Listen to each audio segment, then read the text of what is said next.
Right, back again. The arsehole from YouTube, the most hated person in reenacting. Isn't that right, Karen? Uh, More on you later. Okay, anyway. Can I give a quick shout out to Jonathan Pease? Thanks for the sub, buddy. Also, Victor Reznov, thank you. And James Duncan, cheers for the subs, guys. That's great. Or follows, whatever you want to call them. I don't even know what they're called. Too old to know all this fucking technical jargon. Also, not interested. But the follows are, or whatever they're called, are much appreciated. I don't know why you're following me. Haven't got a clue. Quick video. I've got two boxes on my desk. I know what's in them already. But they're kind of cool and interesting and different. So I thought, oh, I haven't done an unboxing video for a while. So my trusty Stanley knife. Let's have a look. Let's start with the humongous one first, and we'll shift that out of the way.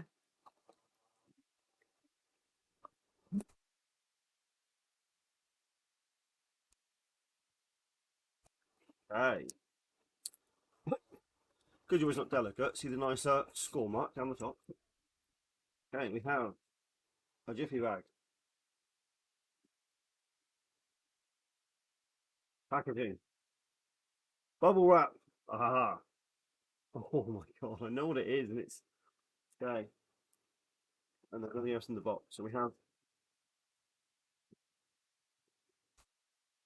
I don't even know where. Oh my god, you know those things you think you shouldn't own because they're far too nice. Yeah, this is gonna be one of them. So.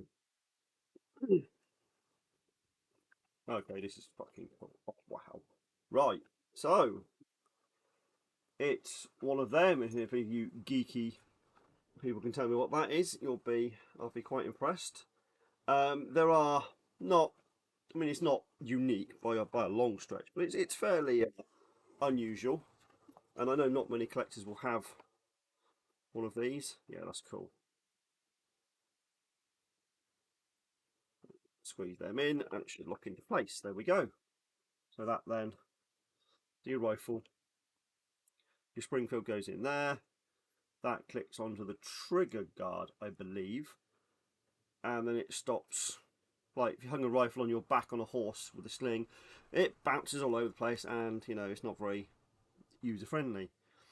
But you can stick it through there and clip that on. It's out the way. It moves with the horse, and it doesn't smack into you. Yeah, that is absolutely gorgeous. So when not in use, you can squeeze those two little bars there, and it releases the catch, and then you can fold it down, not up. There we go, and it clicks into place down there. Yeah, that. You do sometimes see these rings, and that ring bracket for sale on its own. It's nice the way it's all complete. Or the buckle isn't knackered, the leather's not dried out. It's still got. It's still lovely. It's flexible. It's not. Yeah, it's not rotten.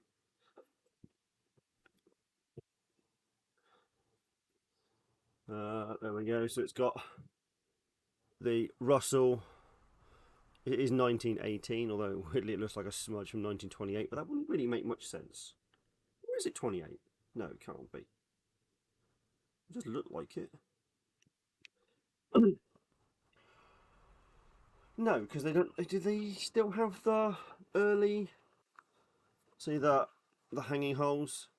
It's oval and stretched, so you can hang two pieces from one thing. So you can have an item here and an item next to it.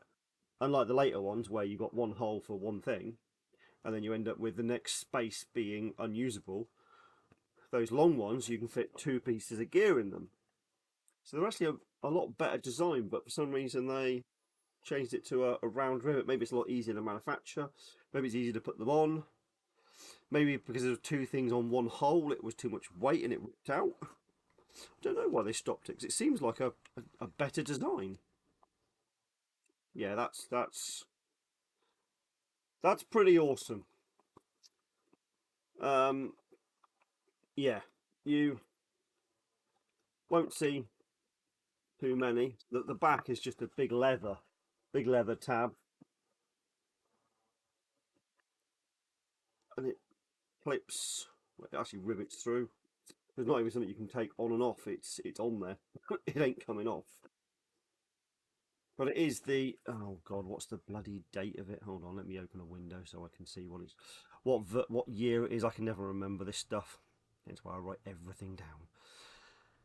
It is.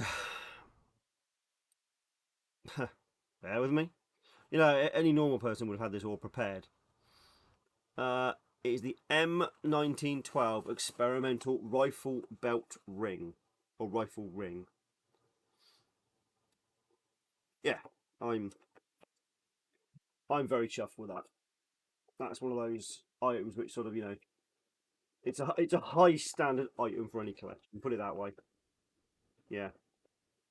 And again, I've always said it. If anybody wants to come around and play with anything in my collection, come and see all this shit. You know, send me a message. And if you know you're not a total twat, you're more than welcome to come round and tinker and play with everything from guns to webbing to rations, whatever you want to look at. It's all here. You know, it's not like I have a secret collection that I'm not quite happy to share with people. Like a lot of people in this hobby, once they bought something, it just disappears. It's never seen again. And some places you won't even put pictures on Facebook. You know, well, and unless you're collecting Third Reich, which you know we can all understand because Facebook love anybody collecting Third Reich. Right, this is quite heavy. Oh, more bubble wrap. Now, you're going to think you know what this is straight away. So, it's one of them. And I can hear you already. It's just a dog tag stamping kit. Well, one, it's not a dog tag stamping kit. It is a metal stamping kit. But a lot of people don't know there's about 3 or 4 different types of these. Yes, I know. What the hell are you talking about? Well, there is. So it started off as a metal stamping kit, and it had all of the kit for dog tags. Do you know? No, I won't go get it. There were 4 of these to hold pieces in place on the anvil. Now, as we go into World War II, the dog tags are no longer round. They're the the normal. They're force stuff on it. They are the normal. The type that we see all the time, the World War II style. So these pieces were no longer needed, and on the anvil, it no longer needs to have the round cut-out piece with the little peg for the dog tags to sit in. So that was simply no longer cut out. Also made of a much shittier metal, because the early ones are a solid lump of brass. Really, really nice. And that's, I don't know what that is, but that doesn't look like brass. It's got no brass tint to it at all. In fact, if you look down the side, it's got, a sort of, I think that's steel. Yeah, in fact, I'm sure it is. So it's still got the screw-in piece so you can clamp things down. Is it even marked what it's for? No, they've even marked, meat, tin handle and cutlery. So the spoon now is actually a much better shape for the later spoons. Is it later spoon? I think so. So that is the biggest difference, and that's actually very, very, very hard to find these anvils of a different type. And it was only researching into these metal stamping kits that I discovered there was several different versions of these, and then went trawling through all the dealers' websites looking for them. And because they don't know this stuff, why the hell would anybody know this random information? And it was just listed at the normal price, so boom, buy it now. I'll have that, and then this one can be displayed alongside the other one, which is the more standard World War One dog tag stamping kit. Are there any other differences in this kit? Oh, I pick up one letter, and it's got MC on the side of it, which I thought would be a manufacturer's mark, but none of the other ones do. I've just got lucky with that. Look at the side of. Oh, great! Of course you can't see it. There we go. MC.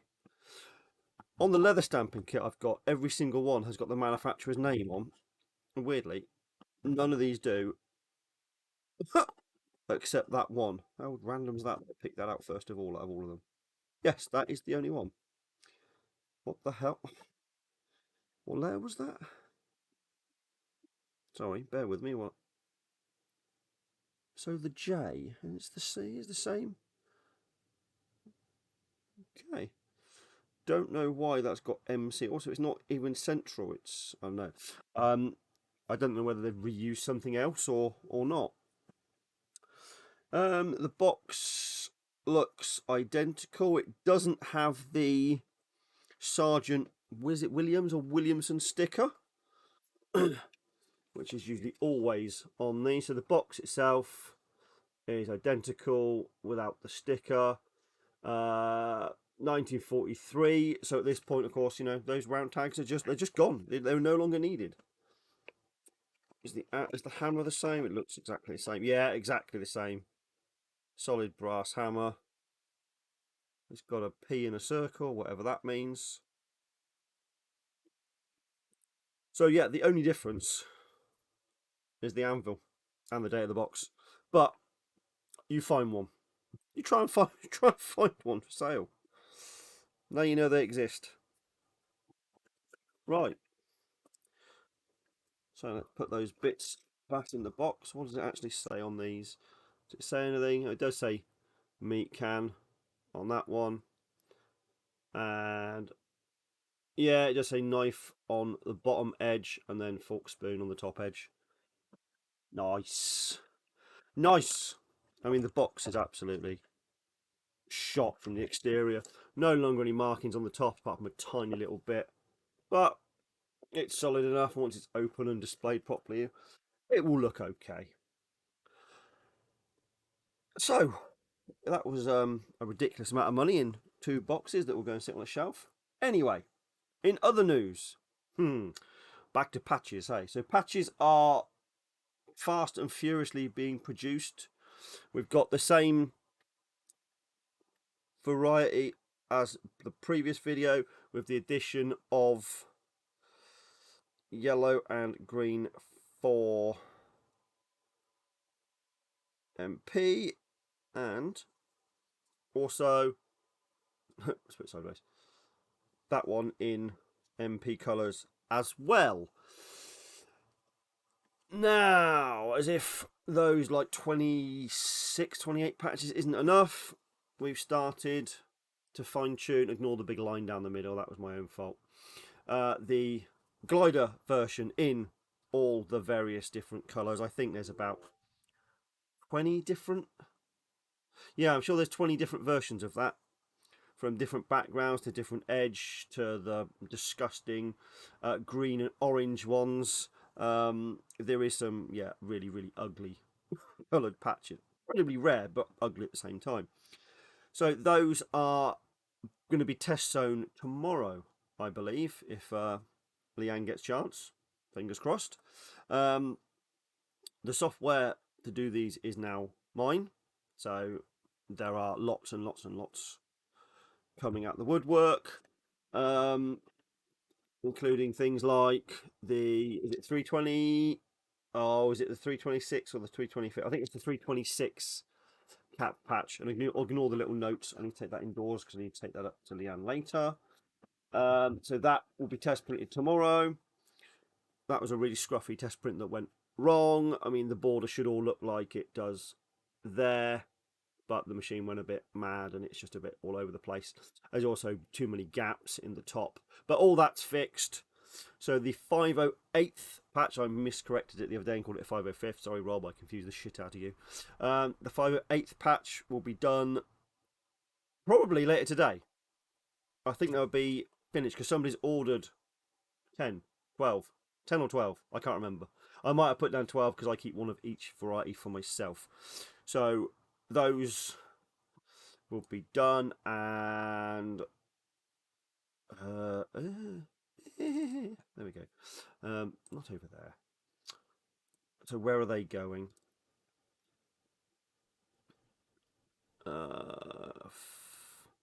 Rick Smith I think he's got a group in the US, I believe. Sorry, Rick, if I've got that wrong. Or you might not even see this, who knows. Hopefully they'll be done tomorrow. Today, and then if they are done, I'll ping you a message tomorrow. What else? The Type 8 is underway still. I'm waiting for samples of the velvety type cloth, like, you know, because it's got a sort of shine to it. And again, there's the Gap one. I'm showing it to the screen, and it has just sort of a. See, this is not dark enough, so I'm waiting for a different sample to have a look at. I've still into a bit of a haberdashery shop around here. I've got samples of cloth everywhere because, of course, what the hell do I know about cloth? What else do I need to prattle on about? Anybody who's asked for patches, they are being done. I know there was some second armoured, some 740 armoured, 750 first armoured, and some other armoured units. They're all in various stages of either being test sewn out tomorrow, or the designs, the designs are being finished. I don't know what that was. What else while I've got this thing rolling? Do you know what? I could just have a look at my list.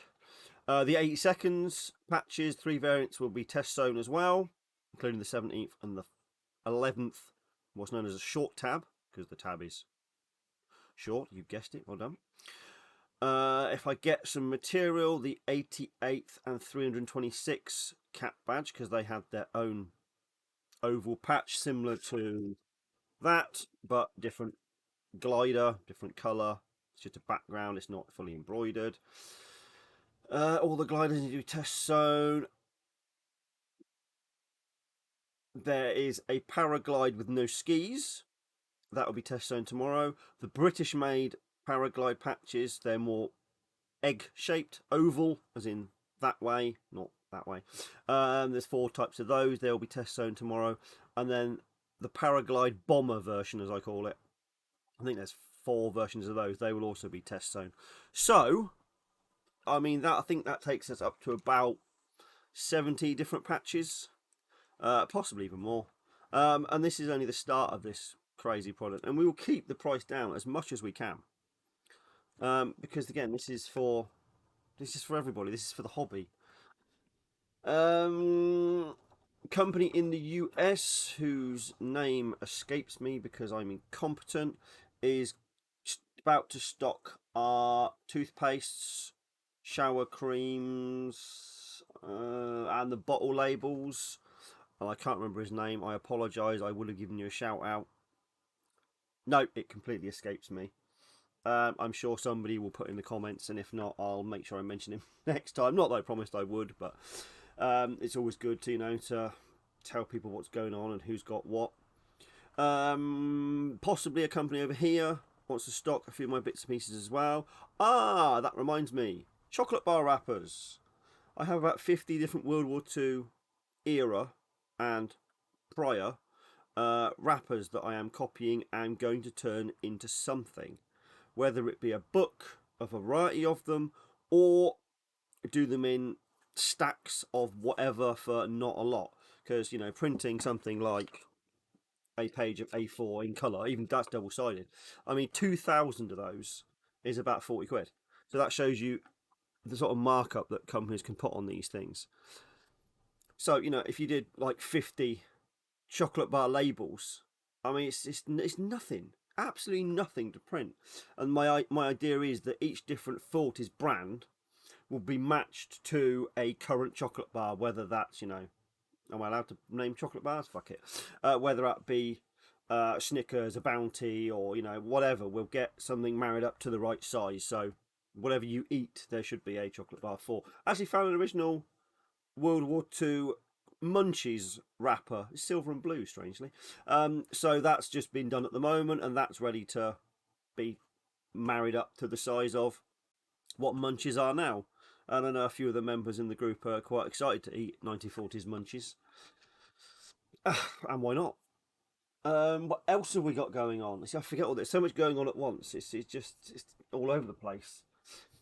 Oh God, what's his name? Rich something. Rich something. Rich. Let's quickly check in my. Rich Tigwell. Now, Rich has done lots of things as furniture makey type things over the years, and I got a message from him because he was talking to Tom in the group about field offices because he picked up a field office, and he might be able to get keys for them because they might have, do not quote me here, standard type locks that are, if you get a number 1 key, it will fit a number 1 lock, and if you get a number 10 key, it'll fit a number 10 key, for example. So he's working on that at the moment, and if so, keys for all those field offices or field desks, or whatever you want to call them, might be much simpler to get hold of than anybody thought. But it's just something that's going on at the moment. So leave him to do his thing. Nobody start bombarding him with messages. If you do and he messages me, I will tell him to block you.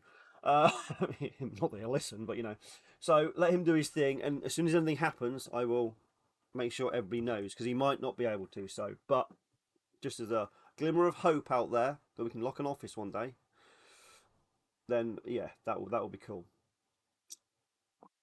What else? That might be all the thrillingly exciting news for the moment, except for, hold on, let me open the right thing. Jump Boot Diaries. Now, lots of our guys in Mistdrop get messages from, so one guy runs Instagram, one guy runs this, one guy runs that, and all these messages come in, and then they sort of get pulled in our generic chat. And there's a guy who's given us some real praise and is quite a fan, and it's nice that we can share what we learn as we learn it with everybody. And some people, some fucking hate us, or actually some fucking hate me, but they can do their own thing. Literally, as far from me as possible, they can literally do their own thing. So it's nice that we get messages like this of support and thanks, and we do it because we love it, and we love that you guys love what we do. So it's great that we can share it all with you. I think Jump Boot Diaries, I think his name's Ben, because again I get snippets from messages, so I'm not entirely certain, but I don't even know if he's on Insta or whatever it's from, but whatever it is, the Jump Boot Diaries is his name. Thank you, mate. Thank you for the positive words. It does mean a lot. It really does. Anyway, that I'm going to call it, because I've got to eat something before I go back to the embroidery place, take more patches with me and a book with me, and do what they call colour matching, so matching threads to the cloth and just fun things like that. So I'm down there at 4, and hopefully I'll be picking up more patches, because I only brought back about 30 with me yesterday, and they all went straight out the door. I shouldn't complain, it's good. I love the fact that people are using these, and I get messages saying, yeah, they're fantastic, we love them, well done. Yeah, great. It's great to be able to do something for the hobby. It's nice to help people. Isn't that right, Karen? I know you don't think I'm helping anybody, you just think I'm being... What's you said? Oh, God, I'm even going to find the message now. No, I can't. It's in a different chat. No, let's see. Have a look. It's worth scrolling up. Oh yes, he's a self-confidenced sociopath. Yeah, it's funny. I remember making an agreement with your buddy about not calling each other things, so you'd be removed from the book, but you're still slagging me off behind my back, and stupid enough to do it to group members and expecting them not to say something. Wow, I mean, keep going, mate. You keep going, and when I plaster you over things again, don't be fucking surprised. And then you can go crying again. Oh, my solicitor, that probably doesn't even fucking exist, it's gonna come and get you. Go for it, buddy. Fucking go for it. Anyway, let's not ruin a nice positive video with idiots like him. Anyway, thank you all. Enjoy it. Don't enjoy it. Hate me. Love me. It's all good to me. Right. Laters.